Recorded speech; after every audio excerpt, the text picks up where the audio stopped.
Out of how we would get up on the stage, and I decided to put those words on a curveball. Start out with the upper hand up here. Thank you, Karen, for having us. Much appreciated. And our conversation has already started, actually. We began almost a year ago. You were at the Forrester Forum. That was in Las Vegas in May of 2010. We had a great conversation. It was really good. Yeah, and we've been sitting here continuing that conversation onward. So glad you can all be with us. And I think we'll take questions at the end, Karen. That would be best. But if somebody really has to ask a question, raise your hand. We'll take it anytime. So you're a year and a half as CEO? How's it going? 2 years as CEO. Is it 2 years? I don't know how long it's been. I think I became CEO in July of 2010. No, July of 2009. July of 2009. I have the same problem with my wedding date. Right. It's good. Actually, it's really good. It would be embarrassing to complain about, how do you complain about being the CEO of something, anything? And then how do you complain about being the CEO of a company like Xerox that has so much positive history that I've worked at for my whole career? So I have no complaints. I love it. It's a great job. It's different than I thought it would be. What's been the most surprising thing about being CEO? Yeah, when you become CEO, I think it's similar. I haven't done this yet, and I plan not to do it.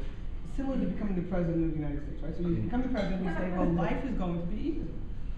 Because there's all these people who actually are there to help you. You have 130,000 people who work for you.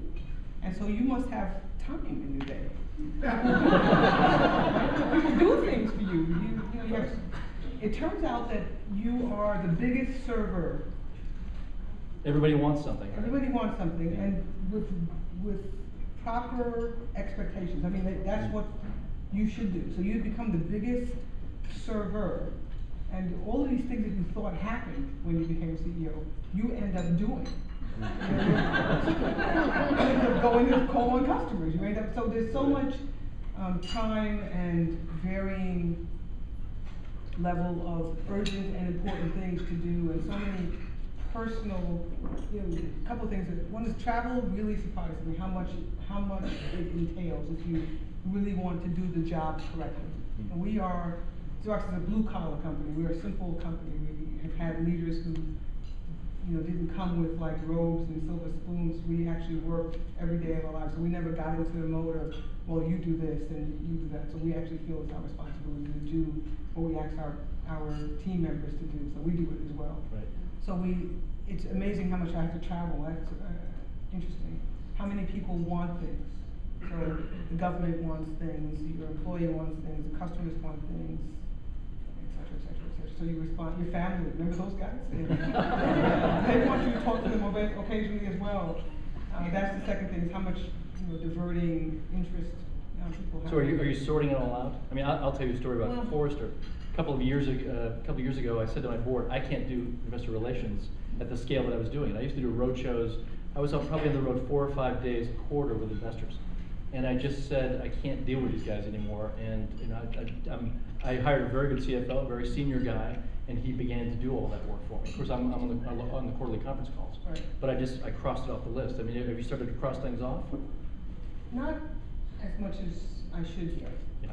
So I'm still in the adding mode. Right. And, you'll subtract later. I'll subtract later. So there are certain things that I think that is the responsibility of the CEO, especially if you start new, which I am, and you do something as big as we did when I came.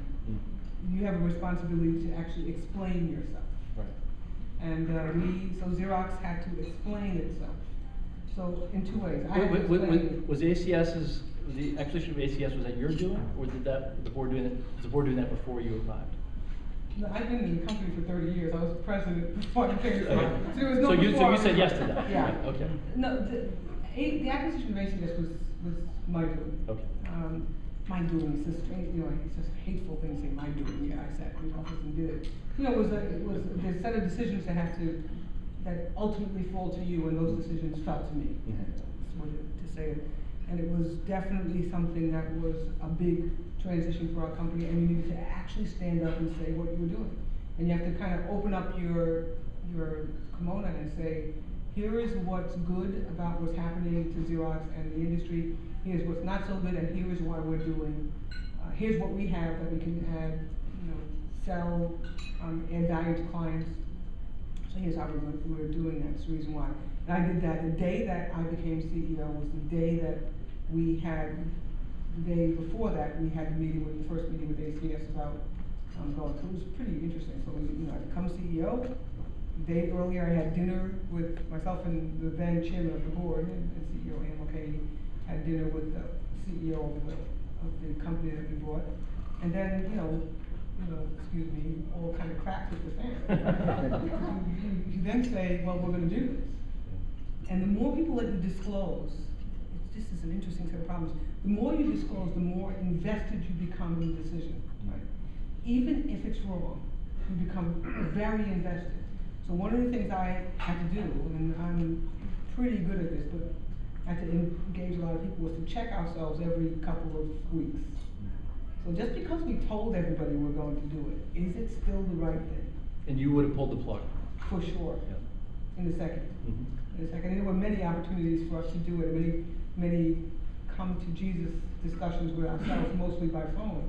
Mm-hmm. My CFO, my chief counsel, and myself, saying, do we still want to go? There were no technical issues that we found. There was nothing like accounting or structure or all of the issues that I was focused on was on whether or not the people in the company would work for our company. We have a way that we run our company, a set of things that I believe in, a set of values that I want to make sure that we operate in and under and around. And if, occasionally I got nervous that these things were not natural in the DNA of the company that we were going to buy. And whenever that happened, you have to kind of step back and say, do we still want to do this? Fortunately, none of them were structural problems. And the concerns that we had were structural concerns, so we actually went forward. So I want to tell a story and then make a point, and then I want you to comment on this. So for years, when I would meet with the CEOs of many of the tech companies, John Chambers and Michael Dell, Scott McNeely, I would tell them that I thought that the greatest technology visionary of the 90s was Lou Gerstner. Because Lou Gerstner had come to IBM, and he'd recognized that IBM couldn't simply just throw systems over the wall and hope that JP Morgan would implement correctly. He had the great insight to say, we've got to go over that wall and help these companies make these systems work. So I think he was a visionary because he saw that services was so critical. These other vendors have argued with all the CEOs for years that they should also be in the services business. They've all rejected those thoughts because they say, what is services? How do you do that? How do I manage professionals? How do I go from being a product company to actually, and we were talking about Ginny Rometty, who by the way might be the next CEO of IBM. She was the one that actually did a lot of that work at IBM brilliantly. So, so how would you, let's say we're with John Chambers, how would you convince John Chambers, in fact, to drive Cisco toward services over the next 5 years? The good news, we use a different example because I think John gets it pretty much, so we have a very good and tight relationship with Cisco. And one of the reasons why that relationship started and flourished so quickly was because Cisco understands, John understands that he has more value to add than just a set of technology. That his employee base, the skill sets and the relationships that he's built with his clients allow him to do more for them. And so I think he's already there. The way that we got there. There's no one to acquire at this point, though. They've all been picked off. Not all of them, but yeah, I think that for the quality of a company like Cisco, I think acquisition is probably, I don't know what. Plus they have $50 billion. The issue here is that he has capable people, and he has value proposition. And by the way, we would have not acquired anybody if we could have moved faster. It's just hard to move that fast, right? So you say to yourself, we wanted to build services, building a business, and we did. So we had a $15 billion company before we bought ACS. That $15 billion was broken down, $12 billion towards technology, printing, copiers, all that kind of stuff that we provide. It's really good, very profitable. Not high growth, but really cash strong, so really good business. I kind of like it. It's predictable. You look at that, but then we didn't look at it from the fact that said, oh my goodness, how do we grow? My I had this really simple thing. I spend a lot of time with our employees, our team members. And I've been in the company for 30 years, and I kept saying, what is it that we do? What is it that we do? People say, well, you're a copy company. I said, well, that's not what we do. We don't do that. We're a printer company, you're a document company. We don't do any of that. What we do is we help people, clients, customers, generally large, we're trying to get smaller as well, companies transform very complex and burdensome business processes. So if you think about what we did first. So when Chet Carlson and Joe Wilson, Chet Carlson decided that he looked at this work process and he said, you need to tell me that every time you want to create a duplicate of this page, you gotta hire a person who writes it? Yeah. What do? So how many do you need, 50? Yeah, 50 people who write it. They'll copy it down, literally write it. And maybe you can get it down to half that number of people by putting that mimeograph paper in between. Very messy kind of. That's what you have to do every time you want to create a second or a third. His question was, isn't there a better way to transform that very ridiculous, cost intense, error-prone business process? So let's apply technology. And this is a thing called photography. The guy down the street did it. Why don't we take a picture of every single page? Obviously, from that comes, how do we reproduce a set of business critical documents using technology and not tying up people's time? What we did. But why wouldn't Xerox, or why weren't you leading, you've been there 30 years, why weren't you leading Xerox to get in the services business itself? Because we actually thought we were doing that over time. And we had mined and milked the transformations in the technology business. So the first thing was to get from hand copying to machine copying. Then, instead of coloring the squares so that you can get red on the paper, you created a machine who could do it, right? Instead of scaling it, making it twice. So we actually had a lot of work to do to just get the business transformations in this core technology business. But then we step back and we say, we've done it all. It's not all done, but a lot of it is largely done. So you can make it bigger or smaller, you can print, copy, fax, you can turn it upside down, you can do whatever you want to do, make it even look better than the original. And then you step back and say, so what is it that you really do? What do we have?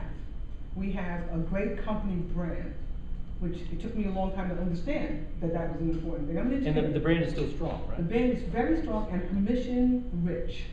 What people actually say to us all the time, well, you do that. And we sit back and go, wait a minute. But if you think so, fine, right? We'll go with it. You do that, or the question would be, can you do that? So what we found with this, during some of the worst times of our company, we found that people actually either thought we could, or wanted us to do more for them. This is this amazing brand, strong, really great.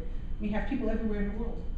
It's amazing. We do business with P&G. P&G has people everywhere in the world. They want us to do the same thing in the US for them as we could do in Germany or Bangladesh or you name it. And we can do that. We can pull it off because we literally have people, most of them work directly for us, and we can, not easily, but we can all line them up and say, okay, everybody push the button at 12:01. And everybody pushes the button at 12:01. It's very difficult for many people to do that. We're global. And the third thing that we have is, which is amazing, is that we actually invent solutions. And we like this. We're a company that actually doesn't get nervous about throwing a whole bunch of money into research and development. This is kind of like cool. We do it, and people say, well, how do you know the answer is going to be right? I say, well, that's what it's called, research, right? So you don't know the answer, but we are pretty confident in the people that we have, and the processes that we go through, being able to deliver value at the end of the day. And we've had a history of this. So these three things are what we have that allow us to differentiate ourselves. It's not about whether or not we can create a copying machine. By the way, I'm glad that we did that. Not whether we can do a printing and multifunction, I'm glad we did that. What can you use these three things to do more of? And we sat back right when I became CEO and said, okay, so now what would you do? We said, let's talk to our customers. Kind of a novel idea. And they said, well, you do this and this and this. We said, well, we don't, but we can. And that's where we started down this thing. Why don't you manage and that led toward services. That led us toward services. It kept dragging us. We work with legal clients all over the world, and they say. So do you agree that I believe that every large tech company must be in the services business? I think. But when I say in the services business, I don't mean break fix. I mean 30 to 40% of the revenue must come from services. I think that's every large tech company has to pay attention to their customers. And that means being in service. That means being able to help them, right? If their customers need help, that is if the companies need help, that has something to do with what you do, that meaning your skill set, your value propositions can actually surround the customer with that, the answer is you'd be silly to not pursue it. Like, why would you leave that to somebody else? They love you already, they trust you already. I think if you talk to Larry Ellison, he will say, well, gee, IBM's in the services business because their systems are so bad that they've got to have services to help those systems be deployed in the correct way. Yeah, that's the constant. Yeah, I Come wish back it was again. that way. I wish that people ran business. I don't have those kind of conversations. I just don't. Yeah. We don't literally have a conversation that says, well, your plumbing is so bad you should become an electrician. That's not. We actually approach it, and I actually don't know Larry Ellison well, and I would hope that that's not how he thinks about it either. The approach is, what do you have that you're really good at, and how do you leverage that? It's not how do you get yourself out of a corner. That's not why you go into a business, how do I get myself out of a corner? The other business I'm in is so bad that I'm gonna go into another business so I can, that's not the way it works. Not for me. So I don't think that a lot of, and I know a lot of the CEOs, I don't think that a lot of them approach it that way. They actually are trying to leverage the assets, the skills, the things that make them different in a broader sense. And I think that's a good thing to do. That's a good thing for American business. Yeah. Let's talk about the economy. And what economy? Do we have an economy? You tell me about the economy. Well, I'll give you the Forrester numbers. So we have a bunch of economists at Forrester. We are saying that the tech economy, this is worldwide, will grow about 10% this year. By the way, the U.S. will be the slowest growing large country in that economy, growing about 7%. So we're at about 10% IT growth this year, but dropping in 2012 to about 9.5%. So the tech economy, to us at least, feels very, very strong. Is that what you're feeling out there? No. Not at all. You think we are? Well, my view of this, my view of this is that we're crawling a wall of worry, which says we've come out of a bad recession, and that every setback, people are throwing up their hands and saying, double dip time. We're going to a recession. But my belief is that we're going to slowly pull out of this recession, and it's not going to be a brilliant recovery, but it will take 2 to 3 more years. But we'll continue to recover. I agree with that. I agree that we are definitely in a recovery mode. But I mean, we have short memories in America and shorter memories in business. It's very annoying.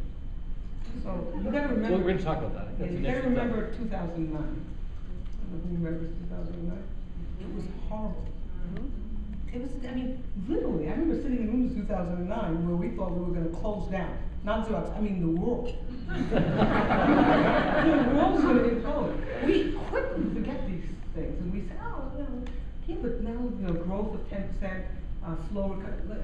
We are in a slow recovery back to a level of growth over 2009, but very, very few people are back to 2007, 2008 numbers. Maybe 2008, because 2008 ended up being at the end. And we're not talking about the tech economy, we're talking about the general economy. The general economy. Yeah, yeah. So, probably right.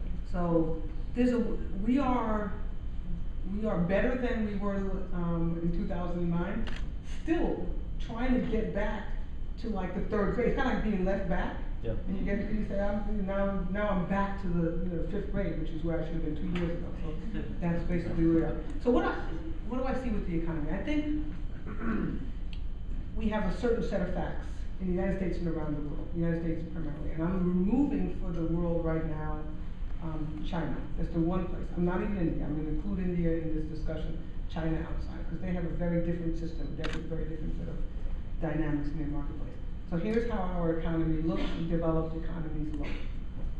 That most developed economies have structural unemployment that's higher today by orders of magnitude, measurable orders of magnitude, than they've had in their recent past. The United States has it. But Germany would be excluded. Germany's out. Germany is the, I was going to get to Germany. Germany is the one economy that is sitting there. We should all rush there and try to sell things to the Germans. They're growing. Yeah, it's incredible. That's what everybody else is doing. But the United States has unemployment, structural unemployment at 9–10%. Well, I think you can make any number you want, but I think when you get to 9, and you say 9 is real, that means you're like at 12 or 13, right? The Southern European countries are at structural unemployment in the 20% numbers. You go to the UK, It has double digit. So you say to yourself, okay, 10%, these are millions and millions of people, don't work. They have families who they cannot take care of. And the way that they are taking care of those families, they're drawing on a central pool of resources that the people who do work throw into, or the governments throw into by creating debt.